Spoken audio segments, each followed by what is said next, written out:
representatives of the diplomatic corps here in Geneva, representatives from the academic and civil societies, my compatriots back home in South Africa, ladies and gentlemen, it gives me great pleasure to welcome you to our webinar session hosted under the theme, Making Access to Vaccines a Global Public Health Good, a call for global solidarity and cooperation.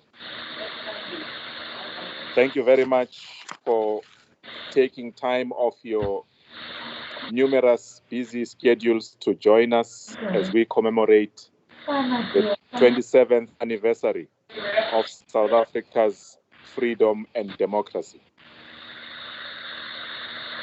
Just before we begin with our program, we are going to play the South African national anthem. I invite you to observe the national anthem of South Africa.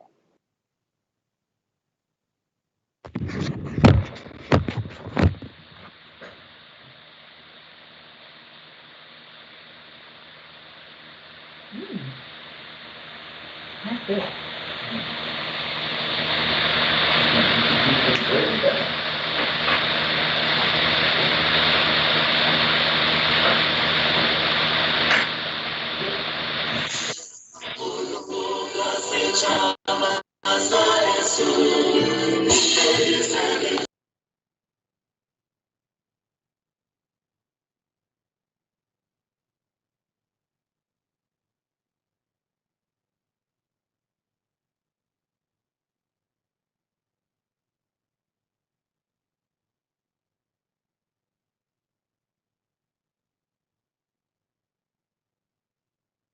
It seems we had a challenge there.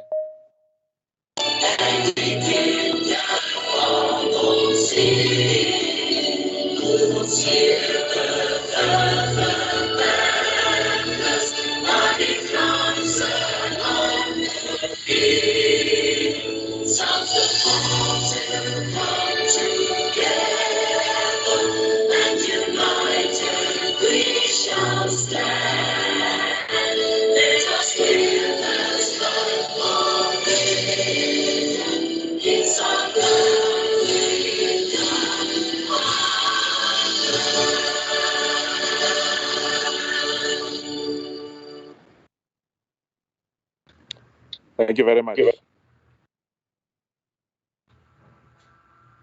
It is indeed my distinct honor and pleasure to welcome you to today's webinar, which is hosted on the occasion of the 27th anniversary of the democratic breakthrough following the demise of the apartheid regime in South Africa.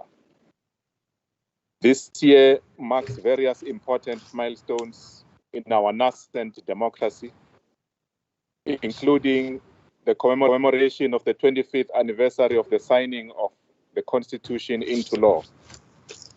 An important hallmark of the Constitution is that it aims to protect socio-economic rights on an equal basis with civil and political rights and treats all rights as directly justiciable and enforceable in courts.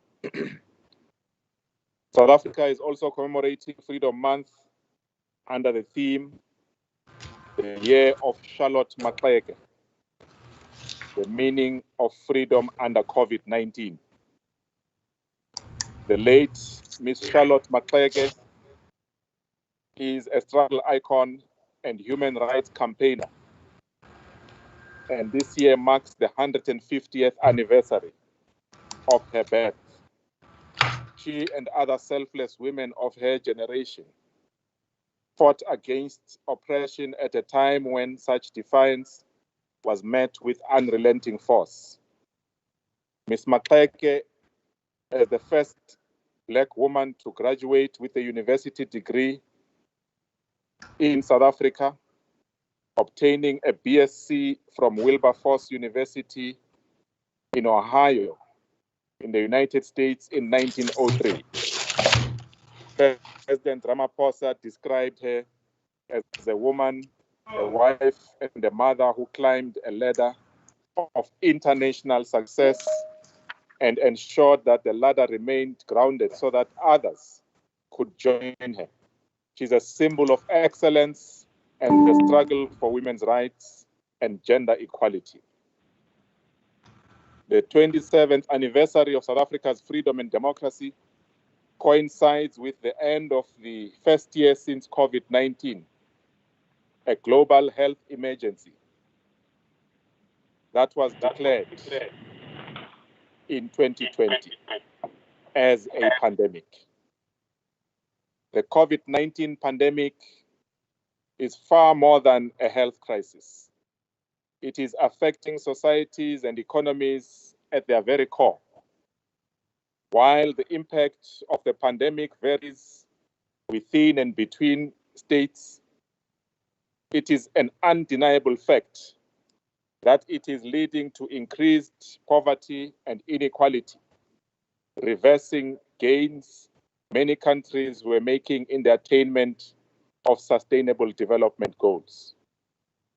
The economic and social disruption caused by the pandemic is devastating.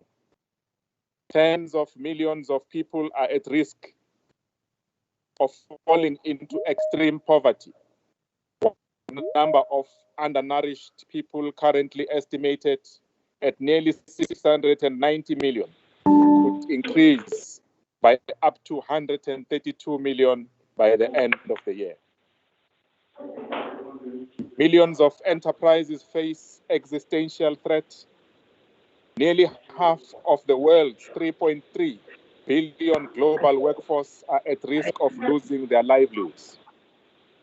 Informal economy workers are particularly vulnerable because the majority lack social protection and access to quality health care and have lost access to productive assets. Without the means to earn an income during lockdowns, many are unable to feed themselves and their families. At the core of our strategies to save lives and livelihoods should be the need to ensure widespread global access to COVID-19 vaccines, which is necessary for preventing cases and deaths and contributing to global population immunity. Despite efforts to address vaccine access, most notably through the creation of COVAX, which aims to support the development and delivery of COVID-19 vaccines, with a particular focus on assisting low and middle income countries, significant disparities remain. High income countries already own more than half of all the global doses purchased, and it is estimated that there will not be enough vaccine doses to cover the world's population until at least 2023. This has prompted President Ramaphosa's call for declaring vaccines a global public health good. UN Secretary General Antonio Guterres has also called for global solidarity and cooperation and has expressed the hope that COVID-19 vaccines will be seen as a global public good or a people's vaccine. The High Commissioner for Human Rights has also weighed in on this matter. Ms. Bachelet has also appealed to states to address the pandemic and its impact with coordinated and global work, including for a vaccine which must be viewed as a global public good. The Access to COVID-19 Tools Accelerator, Act A, Facilitation Council, co-chaired by President Ramaphosa and Prime Minister Erna Solberg of Norway, launched the COVAX facility for global procurement of vaccines with over 180 countries engaged. 190 countries are signed up to the COVAX facility, which has shipped more than 40 million doses to plus 100 participating countries. The aim for 2021 is to deliver 2.5 billion safe and effective doses by the end of the year. However, as DG Tedros has indicated, the ACT Accelerator still has a funding gap estimated at $19 billion in order to expand access not just to vaccines, but also to very important diagnostics and therapeutics. On the occasion of the first anniversary of the ACT Accelerator last Friday, President Ramaphosa called for the facilitation of transfer of technology and intellectual property to more countries for the production of COVID-19 vaccines, as well as diagnostics and therapeutics. It is against this background that the waiver proposal tabled by South Africa and India for certain intellectual property rights pertaining to COVID-19 products and technologies to be waived should be viewed. It seeks to close the growing supply and demand gap by ramping up production and manufacturing globally. At the heart of this proposal is a time-bound and targeted TRIPS waiver that would enable production of these essential goods wherever possible in the short term. In the long run, this should include developing TRIPS provisions to deal with future pandemics in a more agile manner than current provisions provide for. We reiterate President Ramaphosa's appreciation for the support that we've received so far, the TRIPS waiver proposal, namely over 100 countries support this proposal in the WTO. Over 130 civil society organizations have enlisted their support for this proposal worldwide, as well as over 70 former world leaders and more than 100 Nobel laureates have already endorsed this proposal.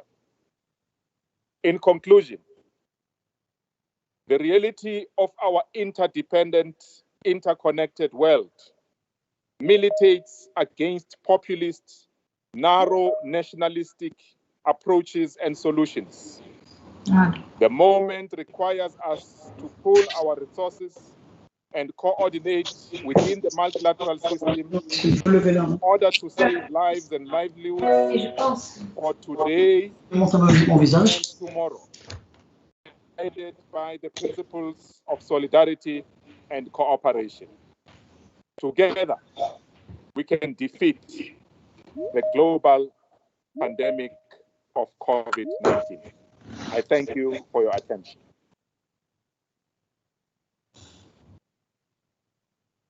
Your Excellencies, distinguished guests, ladies and gentlemen, before we begin, I would like to make some technical announcements. I wish to request all participants to kindly mute your microphones and to switch your videos off during the session, except, of course, for the distinguished guests. Please keep your videos and your audios on when you take the floor. To my fellow guest panelists, please keep your videos on, and you'll also unmute when you take the floor.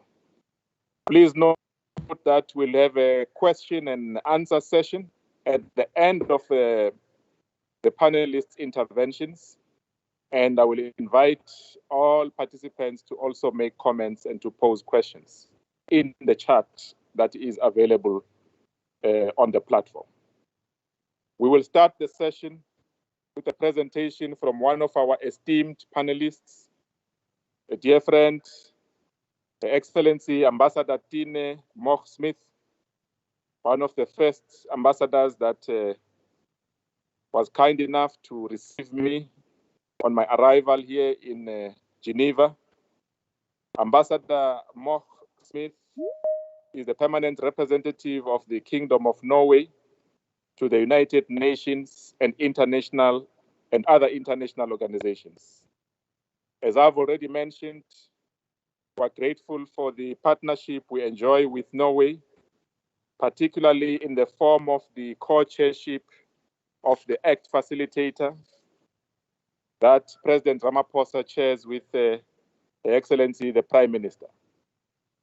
Ambassador, as we closely collaborate with Norway in combating the pandemic, we take this opportunity to welcome you for your support, for your cooperation, particularly on this very special day, the National Day of South Africa, the day on which South Africans tasted for the first time true freedom and democracy. Ambassador, Your Excellency, you have the floor. Thank you so much, Ambassador Luxone, and also thank you so much for your kind words. It's a pleasure for me to be here today and to join the celebrations of South Africa Freedom Day and the 25th anniversary of your constitution. I think this is a day to remind ourselves that we should never take our freedom for granted, and that we must remember the sacrifices of those who fought together to be free. Today, we are also faced with a crisis that requires collective action, and the COVID deaths have passed 3 million worldwide, and infection rates are soaring in many areas. At the same time, it has never been clearer that a pandemic of this kind is not only a health crisis, but also an economic and social crisis with the potential of becoming a security crisis.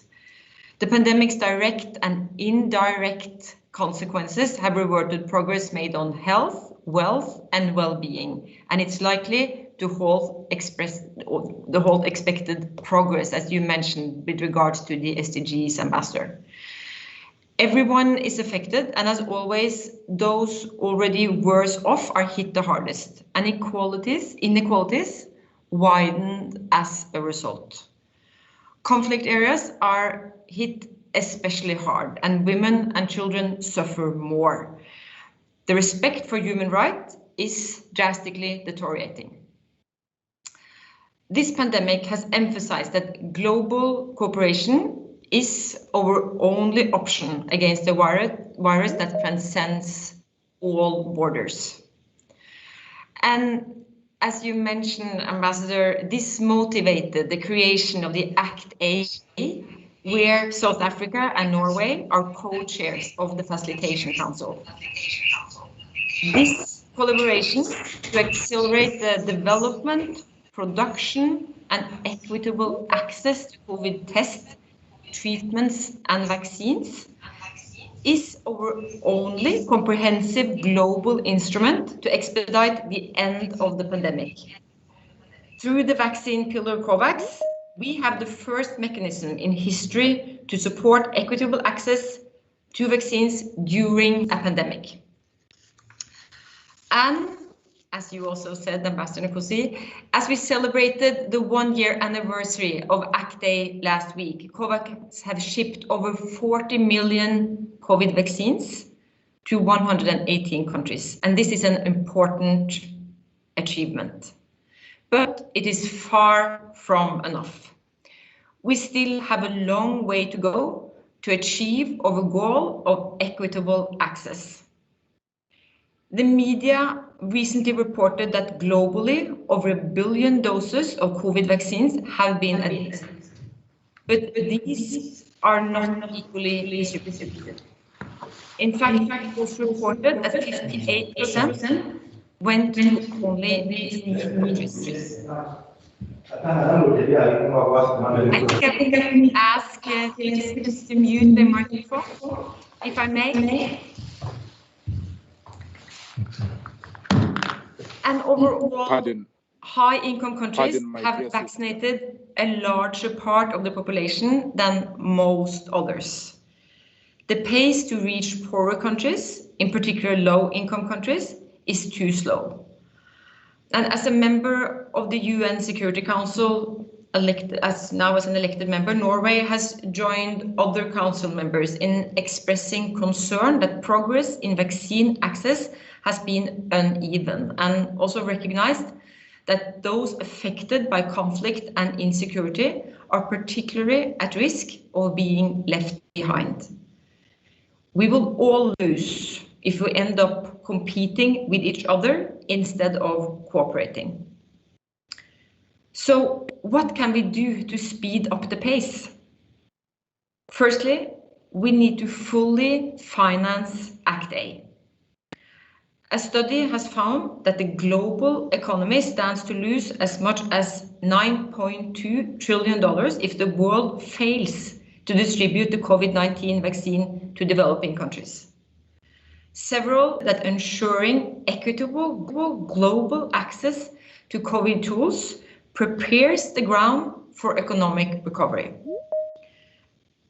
And that investing in such measures is highly cost-effective, with returns as high as 70 times the investments and a fiscal stimulus that has a greater multiplier than cash transfers. Norway's total contribution to Act A exceeds $500 million. We believe that investing in fighting the COVID-19 pandemic is not only the ethically right thing to do, but also the smart thing to do. To date, again, Ambassador Nkosi mentioned this, Act A has received an impressive $14 billion. However, we're still far from the needed $33 billion. All countries in a position to do so must step up to fund the remaining $19 billion. Financing Act A cannot be understood as a health issue only. It needs a whole of government approach and a whole of government responsibility. Therefore, President Ramaphosa of South Africa and Prime Minister Solberg of Norway, as Act A co-chairs, have sent letters to their counterparts in 89 high and middle income countries, encouraging them to contribute their share of the necessary resources needed for the Act A. In their letter, Ramaphosa and Solberg underlined that global success will depend on coordinated investments in research and development, production, and the widespread deployment of effective vaccines, diagnostics, and treatments to all regions and countries. In addition to financing, we must work to increase production capacity around the world. COVAX has a task force working on this issue as we speak. This is a complex issue, but one we have to look at closely, not only for this pandemic, but also for future health emergencies. We need to expand production capacity to more countries and make the whole supply chain more robust and resilient. We need to do this in cooperation with industry, including through voluntary licensing, agreements for technology transfer, and use of patent pools, such as the medicines patent pool. Unfortunately, nothing indicates that COVID will be our last pandemic. Access to vaccines during future pandemics is part of the discussions in WHO on how we can use lessons learned from COVID to prepare for future health emergencies. We need to learn from the shortcomings of Act A and COVAX to make sure we are better prepared next time. But we must also acknowledge this unprecedented collaboration and build on its results. However, for the people who have yet to receive a vaccine, who due to the pandemic are suffering from human rights abuses, from sexual and gender-based and other violence, from hunger, from lack of access to health services, from lost schooling, or whose livelihoods are lost. The question is not what happens during the next pandemic, but what happens now. We owe it to them to speed up the response. Our response must be gender transformative, discriminating and based on human rights and the rule of law. Only then can we ensure that no one is left behind. Thank you so much for inviting me to participate here today. It's a true honor. Ambassador Nkosi, back to you.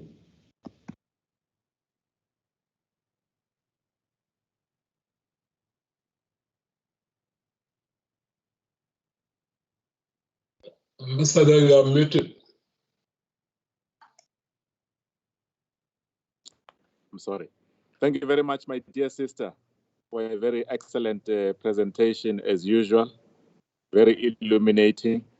I was particularly impressed with the outline of the next steps or the way forward, and I think we'll engage on that during the Q&A. Thanks very much. It is now my pleasure to invite our next distinguished panelist, dear brother, Dr. Fall, who is the Assistant Director General for Emergencies at the World Health Organization. Dr. Fall is also an expert from our continent of Africa and has served as the Regional Emergencies Director for the WHO in the African region. He largely contributed to the reform of the WHO's work in emergencies from design to implementation, following his contribution in the fight against Ebola, mainly in West Africa. Dr. Fall, you have the floor.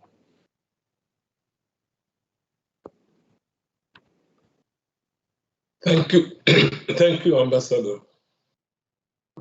Honorable Excellencies, dear colleagues and friends, dear sisters and brothers, Sawubona.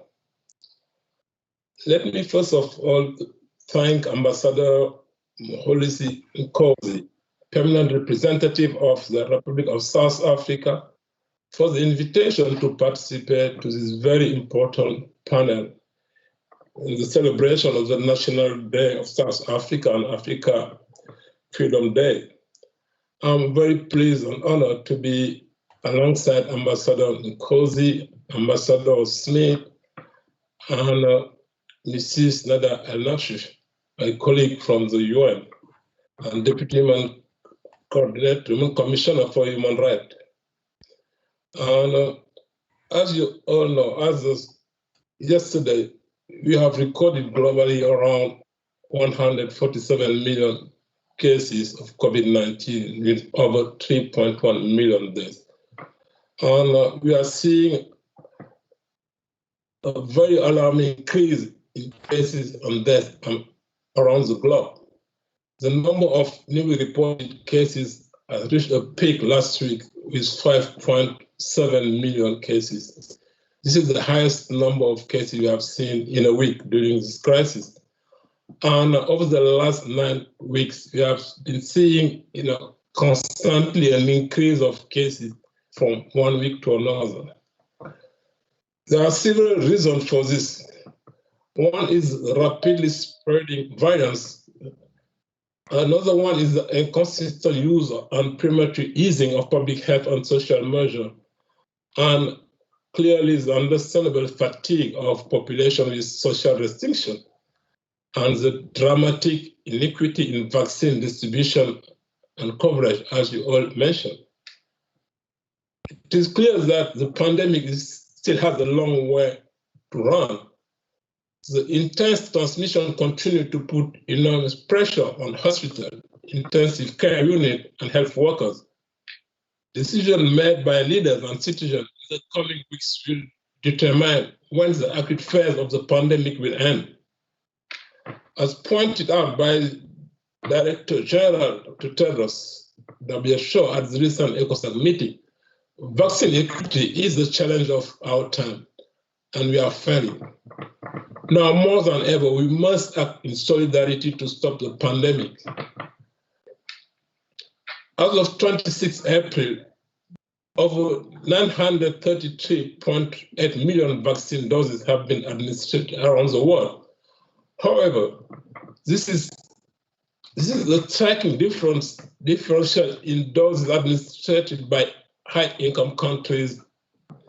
And of all doses, administered globally, over 82% have been in high-income or high-middle-income countries, while we can see that low-middle-income countries and low-income countries are catching up.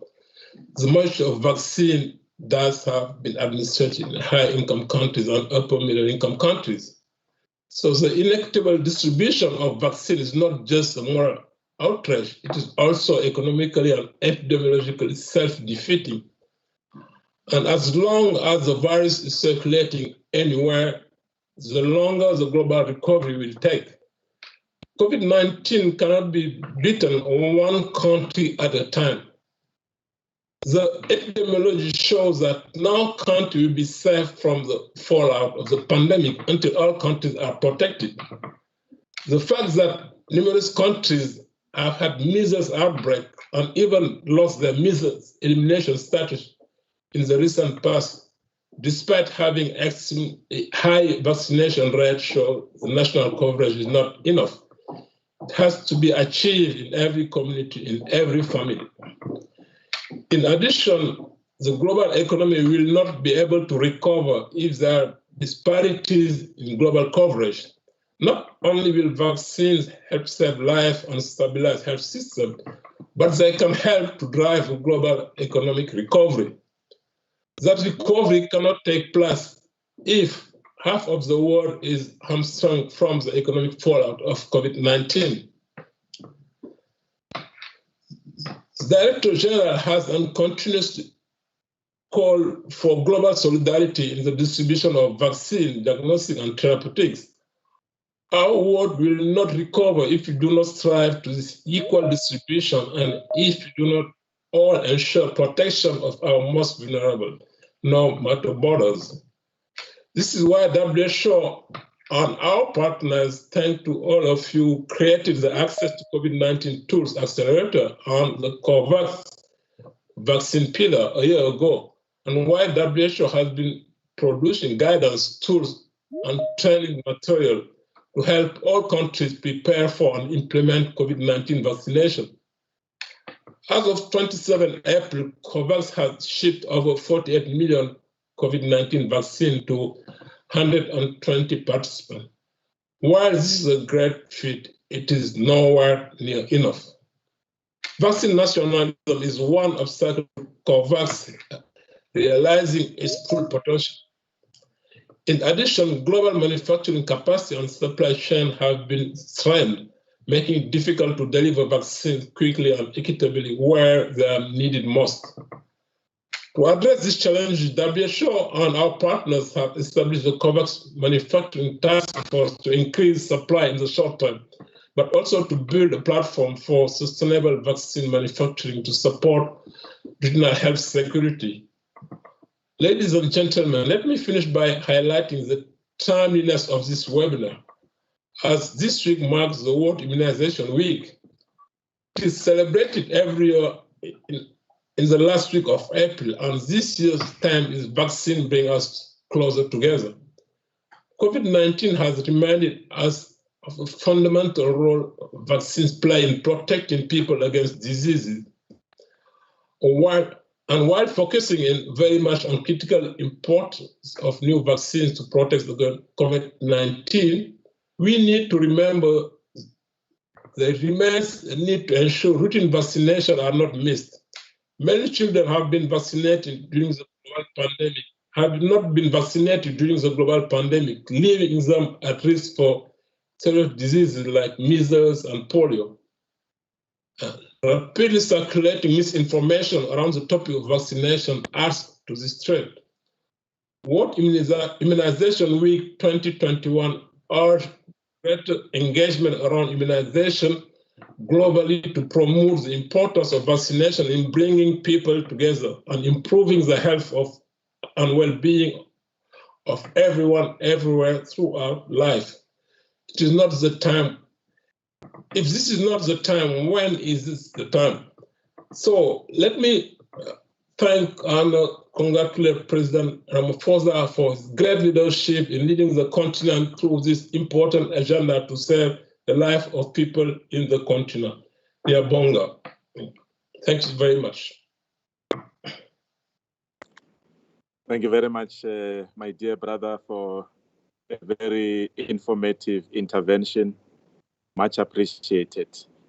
And I'm particularly impressed that you also highlighted the broader challenges that we face with regards to overall providing public health to our people and making sure that access to quality public health services is assured for everybody, and that we continue our fight not only against COVID, but also against other opportunistic diseases, particularly in Africa, such as malaria, TB, and so on. So thank you very much, my dear brother.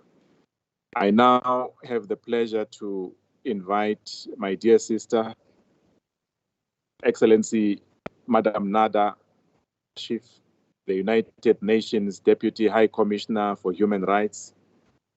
Madam Al-Nashif has been a tireless champion in the promotion and protection of human rights from the onset of the pandemic. As an economist and development practitioner, she is also cognizant of the socio-economic impact of the pandemic on both upholding human rights and addressing our developmental challenges. My sister, it is my pleasure now to yield the floor to you. Thank you so much, Ambassador Nkosi, Your Excellencies, ladies and gentlemen. And let me say what a proud occasion it is for us to join this 27th commemoration of post-apartheid national elections in South Africa, a symbol of the great global aspiration for a world free from racism and racial discrimination, one that resonates especially deeply in today's realities, reminding us of this moral imperative and our collective responsibility. Today, we gather to celebrate a unique and acclaimed constitution, which guarantees human dignity and equal rights for all citizens. The Bill of Rights that enshrines the rights of all people in South Africa and affirms the democratic values of human dignity, equality, and freedom. It specifically points to the government's duty to respect, protect, promote, and fulfill human rights, including socioeconomic rights. And the South African constitution-making process, as we know, was highly participatory, especially in allowing citizens to insist on the protection they had needed and been denied during the apartheid years. This constitutional protection of human rights is a strong policy guide and an important guarantor for remedial action. But we need more. We face a global reality of poverty, discrimination, and stark inequalities in access to basic services, even as governments struggle to meet demands for economic and social rights. There are big opportunities in today's sobering crisis. The promise of another giant leap to redress the major regression that has been imposed by the COVID-19 pandemic. As you have already mentioned, in 2019, we were off track for the achievement of the Sustainable Development Goals, already deeply concerned by the pushback on human rights, the upsurge of social protest and unrest in many countries, often sparked by growing popular frustrations at rising inequalities and unmet aspirations. If economic, social, and cultural rights were already in crisis before this pandemic, we now face a colossal setback with deep implications, particularly for women, minorities, marginalized and vulnerable populations, and those facing structural discrimination. And let me just take you through a quick look at the indicators. According to the World Bank, COVID-19 has pushed up to 150 million more people into extreme poverty just this year, and the impact of collapsing economies will run through and beyond, especially in developing countries. The Food and Agriculture Organization has reported a hunger crisis, with the pandemic adding up to 132 million people to the total number of undernourished in the world in 2020, just according to preliminary assessments. The right to education, the right to decent work and other rights, to water, shelter and sanitation have all been severely compromised. And according to UNESCO, 290 million students are out of school due to COVID-19, with debilitating implications for long-term learning and dropout rates. The ILO confirms a grim impact on employment. Globally, 8.8% of working hours, equivalent to 255 million full 2020, with workers in the informal economy, especially women, youth, and workers in low-skilled jobs being the most affected. Of course, women were overrepresented in many of the industries hit hardest, such as food service, retail, and entertainment. And the poverty surge has definitely widened the gender poverty gap. UN Women notes that more women will be pushed into extreme poverty than men, particularly those aged 25 to 34, at the height of their productive and family formation periods. And we expect in this year, there will be 118 women for every 100 men locally in this age bracket. So we have shone a bright light on social and economic fractures created by long-standing gaps in human rights protection. The pandemic has moved through our societies with accelerated speed, showing up profound fragilities created by discrimination and inequalities, and lasting failures to address these, to prioritize the progressive realization of economic, social, and cultural rights has made our societies exceedingly vulnerable. Of course, on the positive side, and we like to think there's always a silver lining, the pandemic has also demonstrated how powerful and effective the protection is that is afforded by human rights-based policies and measures. Some countries have relied on pre-existing systems to deliver affordable and accessible healthcare and shield people in the worst impacts of the economic and social aftershocks, leaving no one behind. These investments have provided life-saving relief at relatively low cost.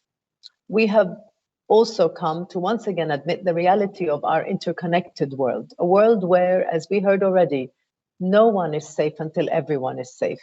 The human right to development enables and reinforces the human rights to health, particularly, mandating universal, just and equitable vaccine development and distribution.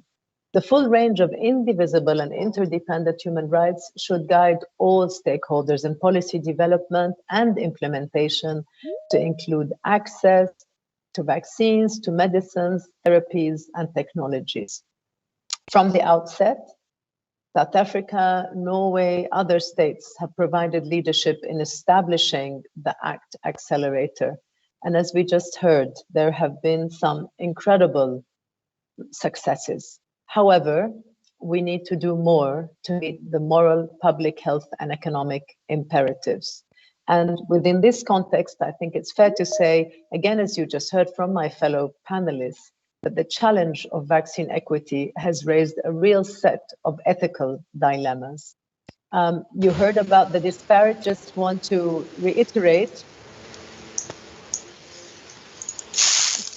I'm sorry, can you hear me still? Yes?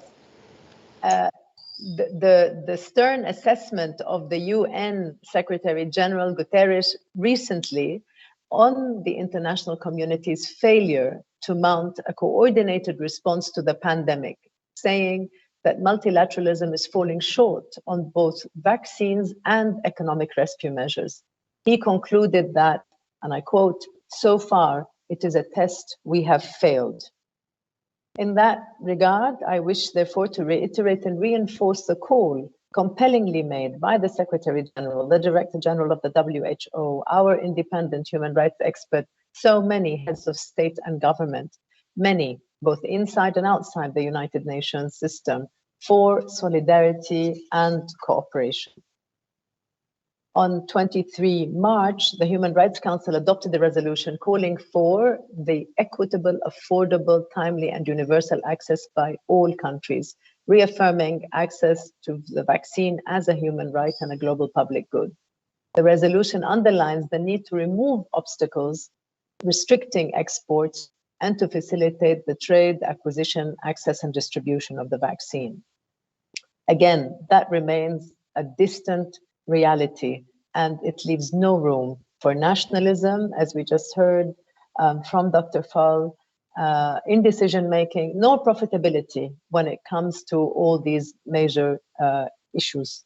And I would like to particularly stress the importance of corporate responsibility, including of pharmaceutical companies, in ensuring their respect to the right of health in line with our guiding principles on business and human rights. And of course, states have a corresponding duty to protect the right to health through the adoption of regulatory measures. The private sector's innovation should be encouraged, but not at the expense of public health and not to the detriment of equitable and non-discriminatory vaccine access. States must have the courage to make the right decision and take a moral stand on vaccines. A coordinated global effort grounded in solidarity, as we have all been pursuing, is both urgent and imperative to ensure universal, just, and equitable access for all those in need. You heard already, and I will say again, no country or community can beat a global health crisis alone. This pandemic has demonstrated that we are only as strong as the weakest link among us. Thanks very much, ambassadors. Thank you very much, Nada, my dear sister. Much appreciated. I think you've shared with us the implications of COVID-19 on the enjoyment of human rights, and particularly socio-economic and cultural rights. And also you have outlined the impact of COVID-19 broadly on socio-economic development and how this menace has reversed progress that we've been making towards the attainment of the 2030 UN Sustainable Development Goals. I now open the floor for discussions, questions. If there are any questions, we have slightly over 10 minutes. So first 5 minutes of that 10 minutes will be for questions, and the last will be the responses from my esteemed members of the panel. If you have a question, please press the raise hand button, and we shall recognize you accordingly.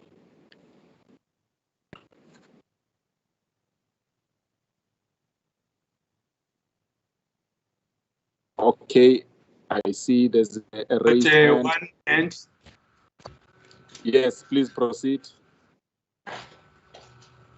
Labo. Yes, Ambassador, good afternoon, everybody.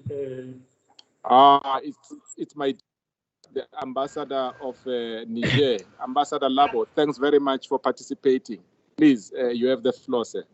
Yes, Ambassador, thank you. And I would first like to congratulate and to thank you for organizing this important event, which come timely, I think, with regard to the status of the vaccination campaign throughout the world. That demonstrates serious inequality between states, despite the recognition by all that regarding the COVID-19, and it's a fact, no country and no people can consider itself as secured until all countries and all peoples are safe or secured.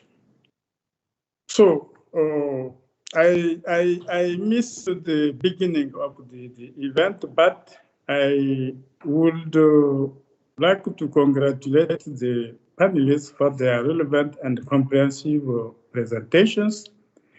My delegation and supports most of the views aiming to make access to vaccine a global health good through global solidarity and cooperation in accordance with the first UN Global Development Program adopted, if you recall, by the humanity in September 2015 in New York, to mean the post-2015 development agenda, which vision is to leave no one behind through a strengthened and renewed global partnership. In that regard, we think that sharing the vaccine technology and the formula with particularly a sizable number of South countries that could produce them would help the world to accelerate the vaccination campaign and to reach the stage of global immunization. That's the only comment I would like to make, Excellency, in the frame of this very important event. I thank you, and I thank equally all the other panelists. Thank you. Thank you very much, my dear brother, for your comments, which reinforce the message of our panelists around ending vaccine inequality and ensuring access of vaccines to all. Thank you very much. Are there any other comments? Yes, there's another hand. Okay, please. Stuart. Okay, please proceed. My dear brother, Ambassador Kombabach of Zimbabwe, you have the floor. Thank you very much indeed, Excellency. Can you hear me? Yep. Very good. Thank you very much indeed, Excellency, and congratulations on organizing this webinar. Very, very sincere and warm congratulations to you on a very special day. I was privileged to be in South Africa on 27 April 1994 and to witness firsthand in the streets of Johannesburg what an incredible feeling that was there. It was an amazing experience, and I, as I say, very privileged to have been there at that time. So hearty congratulations. Thank you also to the panelists who for very, very sobering presentations, and I think perhaps most particularly Professor Al-Nashrif for the very worrying presentation of the statistics that she's given, the impact of COVID-19 already in terms of socioeconomic degradation, the impact on lives and livelihoods across the world, especially in developing countries, and especially affecting women and children. I think that should give us all pause for thought. Professor Dr. Tedros has called this vaccine equity the sort of ethical challenge of our time. He wrote a very compelling piece, I think it was in either the Washington Post or New York Times, where he was really appealing to those who have it within their power to think again and to have a look at how this hugely important issue can be addressed. The DG of the WTO met with Big Pharma last week, and I think during that conversation, it was exposed, or it was revealed, that there is tremendous idle and as yet unused capacity in various countries around the world, which could be used to ramp up production and distribution of these life-saving vaccines.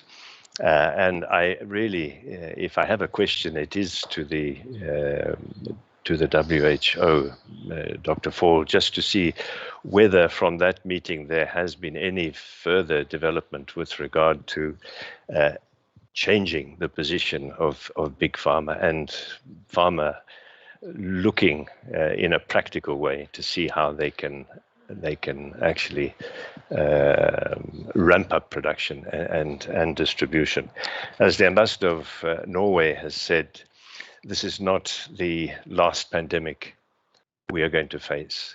And therefore, it's really incumbent upon us to learn the lessons and draw the maximum amount of lessons that we can from the current pandemic, and for us to work together as a global community to prepare ourselves for the next one. I think if that's one lesson that has really emerged from the current pandemic, is just how interrelated we all are and how important it is for us to work very, very closely together.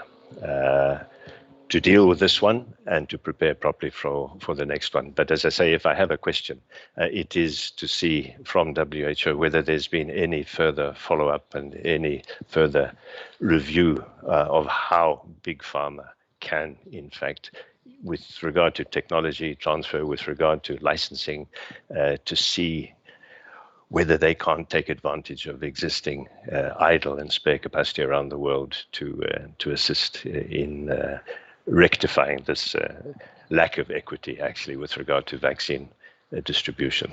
Thank you, sir. Thanks, Ambassador Kombabeck, for your comments, and thanks for your questions. Good to have you on the webinar. Okay, before the panelists respond, I think I have time for one more question.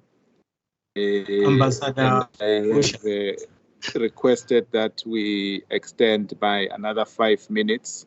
So we'll conclude the webinar at 14:35 sharp. Yes, one more question or comment, please. Ambassador Usha. My dear sister from Mauritius, Ambassador Usha, you're welcome. Thank you, Ambassador. And Ambassador, I could not wish you Happy Freedom Day. One of my nicest birthday gifts was the announcement of the release of Nelson Mandela on my birthday. So these are not days that I forget.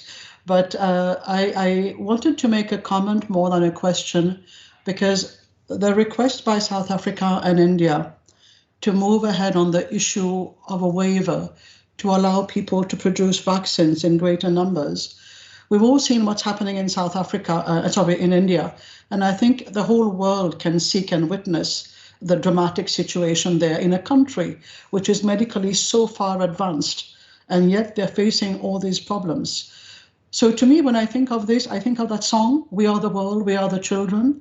We've failed our children, we've failed the world. We have failed the capacity to be able to think globally for the global system.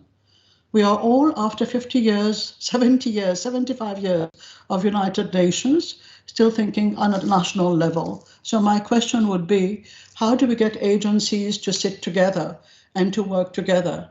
And I'm thinking in particular of the committee where Dr. Ngozi is representing us with the G20 about future pandemics. How do we bring people to think globally that we need global responses to global situations? It's World War III, and we're pretending it's a battle. So whilst wishing you national freedom, let's free ourselves from the other shackles as well. Thank you. And big greetings to Ambassador Malombi, who's listening as well. Thank you.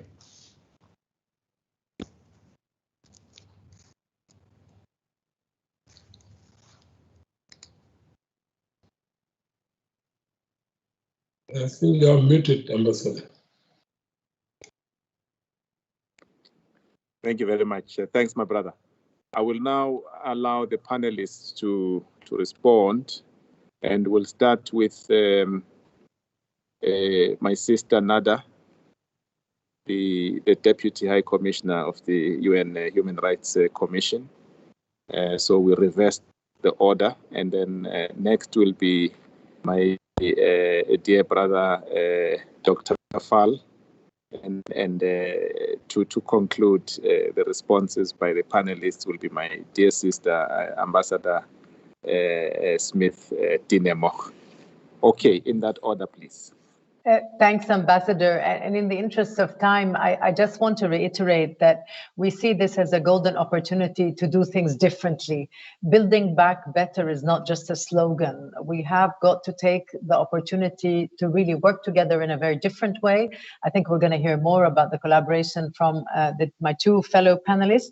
But I just want to say, for the UN, under the leadership of the WHO, which has been very impressive, we have come together as never before, quite honestly, to make sure, and I made sure to reference all of my fellow entities' findings, to come together to help our national counterparts put in place recovery and response plans that speak to the longer term, to the need for more sustainable development parameters, the need for more resilience, the need for more robust recoveries that can pave the way for more dignity for human beings across the world. So that's our commitment, and we will follow it up with all of our partners, of course, the UN very much pulling in the same direction, but also with all of you across civil society, academia, and national counterparts across the world. So thank you very much for the opportunity. Thank you. Ibrahim, my brother. Thank you very much, my brother. I will start with the UN working together, just to follow my dear colleague Nada. I've never seen the UN coming together in this way. In fact, for so-called crisis, you know, it's not only a health crisis. The first time we are using the UN crisis management mechanism to respond to a pandemic. And in addition to, you know, the preparedness and response plan, the public health plan, we have been working with, under the leadership of the, you know, Deputy Secretary General, to work on the socio-economic framework with the North Pillar, and also for the humanitarian response in close collaboration with Mark Lowcock. We have developed the global humanitarian plan and bringing so many partners together under the health cluster, having more than 900 international national partners. So this needs to continue, and we need to building a stronger system. We don't need to dismantle everything. We need to make sure that we have a coherent global surveillance system to be able to alarm, to alert, and to, you know, respond very quickly to pandemic and outbreaks. And we need a global supply system. This is very clear. We have seen how the market was completely distorted because of so many things, including, you know, restriction on travel and trade. And we also need a global emergency workforce based on national capacity, where we make sure that in every country we have the right frontline responder and to support them when they need international support. This is also something we are working on with partners. And vaccine also is a question from Ambassador from Zimbabwe. And I was mentioning the task force set up by Dr. Tedros and partners to establish a COVAX manufacturing task force. This is really to increase supply in short term, but also to build a platform for sustainable vaccine manufacturing to support regional health security. This will take time. This is a lot of negotiation with Big Pharma, clearly, and this task force is working around short-term goal, but also longer-term goal. So we'll follow up and to make sure that we can provide information on how this work is going on. It will not be easy, but we need to do it. And especially in the African continent, we have capacity in some countries to produce vaccines. We have seen in South Africa, Institut Pasteur Dakar was already producing yellow fever vaccines and others. So we need to make sure that we will not lose this opportunity while building back better, to have a strong pillar on, you know, local manufacturing of medicine, vaccine, but also all kind of supply we need, like oxygen and protective equipment, personal protective equipment. I think this is the way forward for Africa. Thank you. Thank you, Ibrahima. Tine? Thank you so much for giving me the floor again, and thank you again for this opportunity to be part of such an important celebration and also discussing an issue which I think is on the top of everybody's priority list right now. I do think that the importance of the data that has been given to us today from both from the OHCHR and from the WHO, and the descriptions from the field really shows us that we have no time to lose. And I think with the ACT collaboration, we have a mechanism that will work now and possibly also for future pandemics, but we need to reinforce it with the necessary financing power, because if not, we will not be able to deliver on what we have promised and what we want to do. So from the Norwegian point of view, we really appreciate the cooperation that we have with South Africa on this issue. We're looking forward to receive feedbacks from the letters that had been sent from the President and the Prime Minister. And I think that we will continue to discuss this, both in how we handle the current crisis, but also what we bring from the crisis into the future, both to build back, I hear now, build back better, build forward better, build a better future. There are all great expressions for that we want to achieve something as a result of what we have, the experience that we've had in the last year, but also that we make sure that we are in a different position next time we are in a health crisis like what we see now. So thank you for this opportunity. Thank you to the co-panelists, Excellencies, Ambassador, a pleasure to take part. Thank you. Thank you very much, Tine. Let me now take the opportunity to thank all of you, our esteemed panelists, for your insights, for your very comprehensive inputs, indeed for your compelling analysis of a crisis, the biggest crisis of our times in this century. And indeed, we thank you also for endorsing the call for global solidarity and cooperation in our fight against the COVID-19 pandemic, and in ensuring access for all to vaccines as a global public health good. I really appreciate your inputs. I also wish to take this opportunity to thank our participants, particularly my fellow ambassadors, my dear colleagues here in Geneva, for their inputs. It was good to see all of them appearing on the screen, and I thank them very much for their invaluable perspectives and contributions. And lastly, I wish to thank our teams in South Africa for putting up the platform, and also for ensuring that we have a seamless webinar. We're able to link over 100 people through this webinar, and thanks very much for participating. I also thank our IT team, our public diplomacy team in Pretoria, for all the support and for all the logistics, for publicizing the event, and for ensuring that our message for access to vaccines for all is indeed communicated worldwide. This is part and parcel of the advocacy of the public diplomacy. And I think this message will ring in all the capitals of the world that it is conveyed to. It is now time for me to conclude this webinar, and I take the opportunity to wish all my compatriots at home and abroad a happy Freedom Day. Thank you very much. Thank you, Ambassador. Thank you. Thank you. Thank you. Thank you so much. Thank you. Bye-bye. Thank you.